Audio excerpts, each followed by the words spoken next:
হযরত ওমর রাদিয়াল্লাহু তাআলা আনহু কিয়ামতের দিন তিনি বলেন, কিয়ামতের দিন আল্লাহ রাব্বুল আলামিন যদি বলেন পৃথিবীর সমস্ত মানুষ জান্নাতে চলে যাবে, একটা মানুষ মাত্রই জাহান্নামে যাবে, আমি আল্লাহ পাককে এত ভয় পাই, হতে পারে সেই ব্যক্তি আমি ওমর হয়ে যেতে পারি। আর যদি কিয়ামতের দিন আল্লাহ রাব্বুল আলামিন বলেন একটি মাত্র মানুষ জান্নাতে যাবে আর সব জাহান্নামে যাবে, আমি আমার আল্লাহকে এত আশা করি, এতই তার উপরে আশা রাখি যে সেই ব্যক্তি আমি ওমর হয়ে যেতে পারি। ভয় এবং আশা এই দুটির ভিতরেই হয়েছে ঈমান। এই ধরনের পৃথিবীতে আল্লাহকে ভয় করে যারা চলবে, যা পাইল ওর উপরে নিজেকে সীমাবদ্ধ রাখলো, বাড়াইলো না। প্রিয় ভাই সব, রমজান মাস আসছিল আবার চলেও গেল, ঠিক কিনা? কি জন্য আসছিল? আমরা যেন ইফতারিতে জম্মের খাওয়া খাইতে পারি, এই জন্যে। রমজান মুবারকে সারাদিন রোজা রেখে ইফতারিতে মানুষ যা খাইল, সুবহানাল্লাহ। পেঁয়াজি, সুবহানাল্লাহ পিছন থেকেও বলতেছে, পেঁয়াজি, বেগুনি, ছোলা, মুড়ি, তরমুজ, আম, কাঁঠাল, এত খাওয়া খাইলো। কয় যে হুজুর এত ক্ষুধা লাগে ইফতারির সময়, মনে হয় খাওয়া যদি যাইতো তাহলে জগ আর গেলাসও খাইতাম, তাহলে সারাদিন যা না খাইছিল ওইটা ওইখানে আদায় করে নিল। আচ্ছা, রোজা কি আসছিল আপনার এই ইফতারির মজা খাওয়াবার জন্য? কি জন্য আসছিল বলেন তো একটু? তাকওয়া। বলেন কি জন্যে? তাকওয়া সৃষ্টি করার জন্য। সারা জীবন রোজা রাখলাম, মুত্তাকি হইতে পারলাম না, ঠিক কিনা? রোজার দিনে মানুষ মিথ্যা কথা বলে না, ঠিক কিনা? সব সময় মিথ্যা বলে। এই লোকটিও যদি দিনের বেলায় কোনো লোক আসে এমন যার সাথে মিথ্যা বলাই লাগে, বলে যে ভাই এখন আমি খুব বিজি, মাগরিবের পরে আসো, তাহলে বোঝা গেল লোকটা ভয় করছে, একটু একটু হইলেও ভয় করছে। রোজা আসলো ভয় সৃষ্টি করার জন্য, ভয় করতে পারলাম না, ওজনে কম দিলাম, খাদ্যে ভেজাল দিলাম, মিথ্যা কথা বললাম সমানে। প্রিয় ভাই সব, আল্লাহরে ভয় করুন। যারা ব্যবসায়ী ওজনে কম দিয়া প্রতিদিন 5 গ্রাম, আগে তো 6 টাকা বলতাম আমরা, এখন কি বলে? গ্রাম, 20 গ্রাম, 14 গ্রাম। তো এই যে গ্রাম, 500 গ্রাম, নানান রকমের গ্রাম, এই কয় গ্রাম করিয়া জীবনে কয় মন বাঁচাবেন? কয় মন বাঁচাবেন? আর এর দ্বারা আপনার হবে কি? মাপে কম দিলেন, ওজনে কম দিলেন, খাদ্যে ভেজাল দিলেন, চাউলে ভেজাল, ঘিতে ভেজাল, তেলে ভেজাল, সমানে দিতে থাকলেন। আহারে, যাওয়ার সময়, মৃত্যুর সময় সাথে কিছু নিয়ে যেতে পারবেন? পারবেন না। এখানে আল্লাহ পাককে ভয় করুন। ব্যবসায় বরকত দেওয়ার মালিক কে? জোরে বলেন কে? আল্লাহ রাব্বুল আলামিন বরকত দেওয়ার মালিক। এইটা বিশ্বাস করে আল্লাহকে ভয় করুন। ব্যবসায়ী ভাইরা নিয়ত করুন, ওজনে কম দেব না, খাদ্যে ভেজাল দেব না, মিথ্যে কথা বলবো না, এই তাফসীর শোনার দাম হবে। যারা চাকরি করেন তারা ওয়াদা করুন, সরকার যে বেতন দেয় সেই বেতন দিয়ে যেমন করে হোক কষ্ট করে জীবন যাপন করতে হলেও করব, হারাম ঘুষ খাবো না। এটাকে আপনাকে বুঝতে হবে এইভাবে। পুলিশ দেখে না, এন্টি করাপশন ডিপার্টমেন্ট দেখে না, গোয়েন্দা বিভাগের কেউ দেখে না, কিন্তু আল্লাহর চোখে ফাঁকি দেওয়া যাবে না। এটার নাম হলো তাকওয়া। এই আল্লাহকে ভয় যদি করতে পারি তাহলে পরিচয় হবে মুত্তাকি। আর কোরআন আসছে মুত্তাকিদের জন্য। ইবাদত করলে পরে তাকওয়ার সৃষ্টি হবে, রোজা রাখলে পরে তাকওয়ার সৃষ্টি হবে। আল্লাহকে ভয় করাটার নামই হলো তাকওয়া। এই তাকওয়া যারা করবে, আল্লাহরে ভয় করবে, সেই বান্দাদের জন্য আল্লাহ পাক বলছেন, কি বলছেন? ইন্নালিল মুত্তাকিনা মাফাজা। এই মুত্তাকিদের জন্যই রয়েছে বিরাট সাফল্য কিয়ামতের দিন। সুবহানাল্লাহ। আল্লাহ পাক এদেরকে জান্নাত দিবেন। কি দিবেন বলেন? এমন এক জান্নাত দিবেন, কোরআনে কারীমের মধ্যে আল্লাহ পাক এই পৃথিবীর বুকে যারা আরামের টাটকা সুখগুলি, আরামগুলি যারা বর্জন করে আল্লাহ রাব্বুল আলামিনকে বিশ্বাস করে যারা জীবন পরিচালনা করেছে, আল্লাহ পাক তাদের জন্য জান্নাত রেখেছেন এবং তাদের জন্য বলছেন সাবিকু ইলা মাগফিরাতিম মির রাব্বিকুম ওয়া জান্নাতিন আরদুহা কাআরদিস সামাই ওয়াল আরদ উইদ্দাত লিল্লাযীনা আমানু বিল্লাহি ওয়া রাসূলিহি।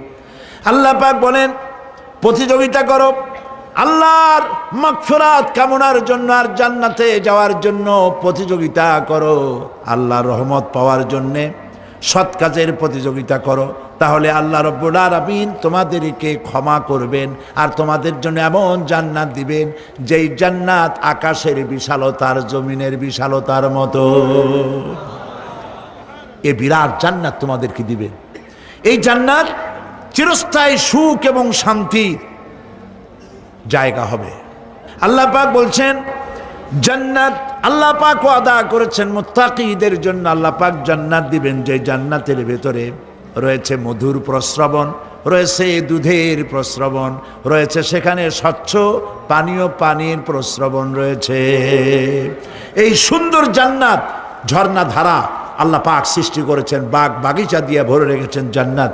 সেই জান্নাতে জান্নাত হবে এয়ার কন্ডিশন, রৌদ্রের তাপ হবে না সেখানে, রৌদ্রের খরতাপ হবে না সেখানে, ঠান্ডার প্রচণ্ডতা থাকবে না। কিরকম হবে জায়গাটা? আল্লাহ পাক বলছেন মুত্তাকিনা আলাল আরাইকি লা ইয়ারাউনা ফিহা শামসান ওয়ালা জামহারিরা ودانية عليهم ظلالها وذللت قطوفها تذليلا। আল্লাহ পাক এমন জান্নাত রেখেছেন, সেই আল্লাহ পাক সেই জান্নাতের ভিতরে জান্নাতীরা ঠেস লাগায়া মুখোমুখি অবস্থায় তারা সেখানে বসবে, আর জান্নাতীদের মনের মধ্যে কোনো দুঃখ থাকবে না, পেরেশানি থাকবে না।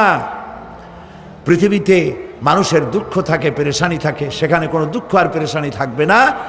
সেই জায়গাটা হবে শীতাতপ নিয়ন্ত্রিত, না শীত না গরম, চির বসন্ত বিরাজ করবে, জান্নাতীরা সেখানে থাকবে। এই সুন্দর জান্নাত আল্লাহ পাক রেখেছেন মুত্তাকিদের জন্য। সুবহানাল্লাহ। সব শেষে কাফেরদের জন্য জান্নাত হবে, জাহান্নাম হবে চিরকাল। খালিদিনা ফিহা আবাদান, চিরকাল কাফেরেরা জাহান্নামে থাকবে। কিন্তু যারা একবার বিশ্বাসের সাথে উচ্চারণ করেছে লা ইলাহা ইল্লাল্লাহু মুহাম্মাদুর রাসূলুল্লাহ, লা ইলাহা ইল্লাল্লাহু মুহাম্মাদুর রাসূলুল্লাহ, জীবনে বিশ্বাসের সাথে এই কালেমাজি উচ্চারণ করেছে, মুখ দিয়া বিশ্বাস করেছে, তার পাপের সব শাস্তি শেষ হয়ে যাওয়ার পর আল্লাহ পাক তাকে মুক্ত করবেন জাহান্নাম থেকে। আল্লাহ পাককে ভয় করে পৃথিবীর সমস্ত পাপ থেকে যারা নিজেকে রক্ষা করবে আল্লাহ তাদের জন্য এই জান্নাত রেখে দিয়েছেন। সুবহানাল্লাহ। সেই জান্নাতের রিসিপশন আপনারা আন্দাজ করতে পারবেন না। রিসিপশন কারে কয়? কি এর প্রধানমন্ত্রী আর প্রেসিডেন্ট, 4-5টা পুলিশ আর আর্মি এসে একটা ফট করে সেলুট মারলো, বা শেষ হয়ে গেল, এরকম না। জান্নাতীদেরকে রিসিপশন দেওয়া হবে। জান্নাতীরা যখন আল্লাহর হুকুমে জান্নাতের দিকে যেতে লাগবে, আর যখন জান্নাতের কাছে চলে যাবে আল্লাহ রাব্বুল আলামিন শোনায় দিচ্ছেন হাত্তা ইযা জাউহা ফুতিহাত আবওয়াবুহা ওয়া ক্বালা লাহুম খাজানাতুহা সালামুন আলাইকুম তিবতুম ফাদখুলুহা খালিদিন। সুবহানাল্লাহ। জান্নাতীরা যখন জান্নাতে প্রবেশ করার দরজার মুখোমুখি হবে, দ্বার রক্ষীগণ তখন বলবে সালামুন আলাইকুম, আল্লাহর শান্তি তোমাদের উপরে বর্ষিত হোক। সুবহানাল্লাহ। দুনিয়ার টাটকা টাটকা সুখগুলি দুই পা দিয়ে ঠেলে দিয়েছো, টাটকা সুখগুলি গ্রহণ করো নাই, হারাম খাও নাই, আল্লাহর দ্বীন কায়েমের জন্য রক্ত দিয়েছো, জীবন দিয়েছো, কষ্ট করেছো, আল্লাহকে ভয় করেছো। আমাদের সালাম গ্রহণ করো, জান্নাতের মধ্যে ঢুকে যাও চিরকালের জন্য। সুবহানাল্লাহ। আর বাইর হওয়া লাগবে না, চিরকাল এই জান্নাতের মধ্যে তোমরা বসবাস করতে পারবে। আল্লাহ রাব্বুল আলামিনের ফেরেশতারা বলে দিবেন। জান্নাতের মধ্যে আল্লাহ পাক হুরদের সঙ্গে জান্নাতীদের বিয়ের ব্যবস্থা করে দিবেন। কোরআনে কারিমে আল্লাহ পাক বলেন, মুত্তাকিইনা আলা সুরুজিম মাসফুফাতিন ওয়া যাওয়াজনাহুম বিহুরিন ঈন। সামনাসামনি ভাবে সাজানো সারি সারি আসন সমূহের উপর তারা ঠেস লাগায় বসে থাকবে, আর আল্লাহ রাব্বুল আলামিন হুরদের সাথে জান্নাতীদের বিয়ের ব্যবস্থা করে দিবেন। যেসব হুরের সঙ্গে বিয়ে হবে তাদের আল্লাহ পাক বিবরণ দিচ্ছেন কি রকম হবে তারা। লাম ইয়াতমিসহুন্না ইনসুন ওয়ালা জান। এর পূর্বে জিন এবং ইনসান এদেরকে কেউ স্পর্শ করে নাই। কি রকম তারা? কাআন্নাহুন্নাল ইয়াকুতু ওয়াল মারজান। যেমন ঝিনুকের ভিতরে মণিমুক্তা থাকে, এইভাবে আল্লাহ পাক তাদেরকে পবিত্র করে রেখে দিয়েছেন। হে আমার বান্দারা, লা খাউফুন আলাইকুমুল ইয়াউম। আজ আর কোনো ভয় নাই। সুবহানাল্লাহ, সুবহানাল্লাহ।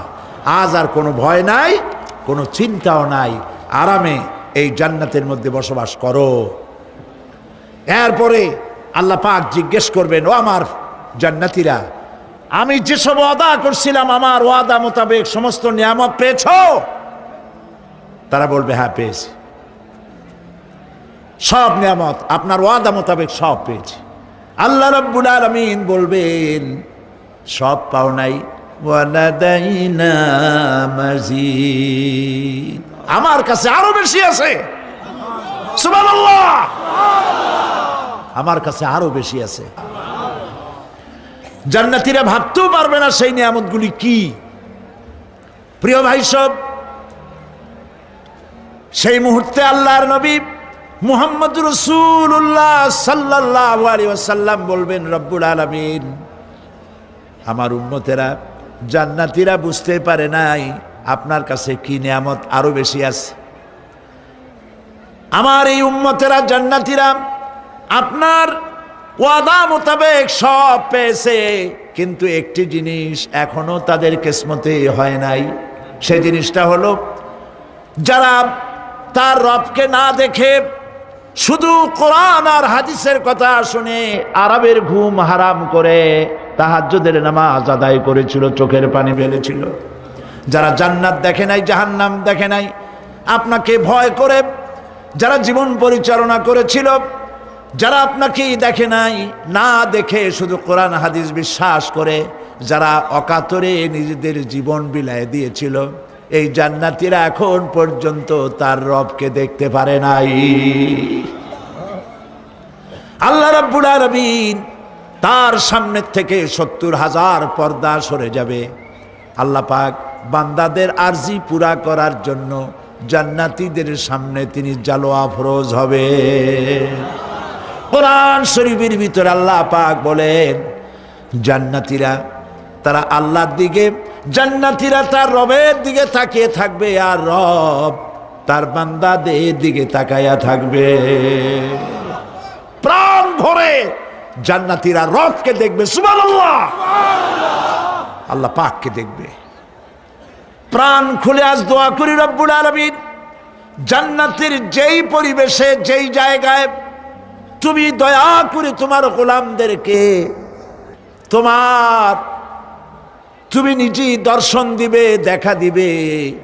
মনিব গো, ও আমাদের রব, আজ এই বিশাল জনসমুদ্র নিয়ে তোমার দরবারে আবেগ ভরা কণ্ঠে বলি, যেই অনুষ্ঠানটি তুমি এমন মুবারক অনুষ্ঠান করবে যেখানে তুমি জান্নাতীদেরকে দেখা দিবে, ওই জান্নাতের কোনো একটি ওই অনুষ্ঠানের কোনো একটি কোনায় কানায় আমাদেরকেও দাঁড় করাইয়া দেখার তৌফিক। প্রিয় ভাই সব, আল্লাহ রাব্বুল আলামিন মানুষের সামনে এত সব নিয়ামত রেখেছেন, এই জান্নাত দান করবেন। এরপরে আল্লাহ রাব্বুল আলামিন কোরআনে কারীমের মধ্যে বলেছেন, রব্বিস সামাওয়াতি ওয়াল আরদি ওয়া মা বাইনাহুমার রাহমানি লা ইয়ামলিকুনা মিনহু খিতাবা। এসব পুরস্কার রয়েছে তোমাদের সেই রবের পক্ষ থেকে যিনি আকাশ আর জমিনের মালিক। সুবহানাল্লাহ বলবেন। কোন খাজা বাবা, কোন মাওলানা, কোন মুহাদ্দিস, কোন বুজুর্গ আপনাকে সুপারিশ করতে পারবে না যদি না আল্লাহ পাক তাকে কথা বলার তৌফিক না দেন। মনে থাকবে এটা। আয়াতুল কুরসির ভিতরে আমরা পড়ি, মান যাল্লাযী ইয়াশফাউ ইনদাহু ইল্লা বিইযনিহি। আল্লাহ পাক বলেছেন কিয়ামতের দিন আল্লাহর দরবারে কার সাহস আছে কথা বলতে পারে? মান যাল্লাযী ইয়াশফাউ ইনদাহু ইল্লা বিইযনিহি। আল্লাহর অর্ডার ছাড়া, হুকুম ছাড়া আল্লাহর সামনে কথা বলার সেদিন কেউ থাকবে না। সুবহানাল্লাহ। কেউ কথা বলতে পারবে না। সুপারিশ করতে হবে আল্লাহ যারে বলেন তুমি করো, অমুকের জন্য করো, সেই ব্যক্তি শুধু তার জন্যই করতে পারবে, আর কেউ কথা বলতে পারবে না। সেই কঠিন হাসরের ময়দান, যেদিন শুধুমাত্র আল্লাহ পাক কথা বলবেন, আর যারে বলতে বলবেন সেই কেবলমাত্র বলতে পারবে। সুপারিশ এটি আল্লাহ পাক কিয়ামতে পারমিশন দিলে বলা যাবে। হযরত ইব্রাহিম আলাইহিস সালাম কিয়ামতের দিন তার নিজের পিতা সম্পর্কে সুপারিশ করবেন। রব্বুল আলামিন, আমার আব্বার জন্য সুপারিশ করতেছি, মেহেরবানি করে জাহান্নাম থেকে তারে আপনি রক্ষা করুন। আল্লাহ রব্বুল আলামিন বলবেন, ইব্রাহিম তোমার সুপারিশ মঞ্জুর হবে না। প্রিয় ভাই সব, একটু মাথা খাটান, চিন্তা করেন। উলুল আযম পয়গম্বর, জাতির পিতা। কে জাতির পিতা?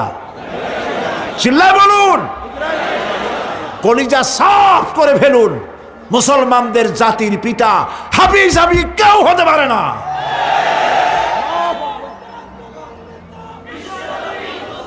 মিল্লাতা আবিকুম ইব্রাহিম।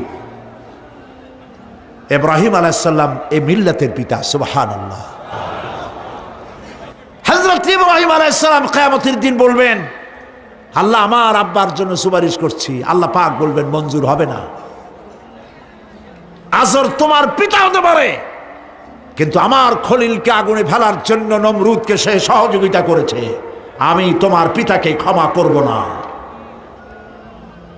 নবী করিম সাল্লাল্লাহু আলাইহি সাল্লামকে সাহাবায়ে কেরাম জিজ্ঞেস করেছেন, হে রাসূল, আপনার আব্বা এবং আম্মার অবস্থা কি হবে? নবী করিম সাল্লাল্লাহু আলাইহি সাল্লাম কেঁদে ফেলেছেন, সব বলেছেন, আমি তাদের কোনো উপকারে আসব না। আল্লাহু আকবার। আপনি মনে করছেন নাকি যে ইয়া নবী সালাম আলাইকা বলি অমনি নবী সুপারিশ পাবেন? এত সহজ। কতগুলা রসগোল্লা খাইলেন আর বড় একটা মিছিল করলেন আর অমনি চলে যাবেন? পৃথিবীর সব মানুষ, সাহাবায়ে কেরাম বাদ দেন, পৃথিবীর সমস্ত মানুষ একত্রিত হয়ে আবু তালেব রাসূলুল্লাহকে যে ভালোবেসেছেন, ওর 1000 ভাগের 1 ভাগও সারা দুনিয়ার মানুষ রাসূলুল্লাহকেই ভালোবাসতে পারবে? পারবে? নিজের ছেলে আলীকে, আলী রাদিয়াল্লাহু তাআলা আনহুকে আলাদা বিছানায় শোয়াইয়া, ছোট্ট মানুষ হযরত আলী আলাদা জায়গায় রাখিয়া মুহাম্মদুর রাসূলুল্লাহ সাল্লাল্লাহু আলাইহি সাল্লাম এতিম মানুষ, তারে কলিজার সাথে বুকের মধ্যে আশ্রয় দিয়ে আগলে রেখেছেন বুক ভরে। সেই আবু তালেব মৃত্যুর সময় নবী করিম সাল্লাল্লাহু আলাইহি সাল্লাম বলেছিলেন, চাচা একটি বার আমার কানে তাওহীদের কালেমা শোনায় দেন। আবু তালেব, তার কিসমতে ছিল না কালেমা, মরে যাওয়ার পর একজন সাহাবী বলেছিলেন, ইয়া রাসূলুল্লাহ, মৃত্যুর সময় আবু তালেবের মুখ আমি নড়তে দেখেছি, তিনি কালেমা পড়েছেন সম্ভবত। রাসূলুল্লাহ সাহেব বলেছেন, আমি শুনি নাই। এত ভালোবাসার পরেও হাদিস শরীফে এসেছে আবু তালেব জাহান্নামে যাবে। কোথায় যাবে? জাহান্নামে। সবচাইতে কম আযাব হবে কার? আবু তালেবের। কম আযাবটা কি? হাদিস শরীফে এসেছে কম আযাব হলো জাহান্নামের আগুন দিয়ে এক জোড়া জুতা তৈরি করে আবু তালেবের পায়ে পরিয়ে দেওয়া হবে। সেই জাহান্নামের আগুনের তৈরি করা জুতার তাপে আবু তালেবের মাথার ঘিলুগুলো টকবক করে বউ পড়তে লাগবে। এত ভালোবেসে যদি কিয়ামতে উপায় না হয়, আপনি ইয়া নবী সালাম আলাইকা, ইয়া রাসূল সালাম আলাইকা, আর কতগুলো জিলাপি খাইলেন, বড় একটা মিছিল করলেন। প্রিয় ভাই সব, এইসব বেদাত ছাড়ুন, এগুলি সুস্পষ্ট বিদআত। রাসূলুল্লাহকে ভালোবাসবেন, সাহাবীরা যেভাবে ভালোবেসেছেন ওইভাবে ভালোবাসবেন।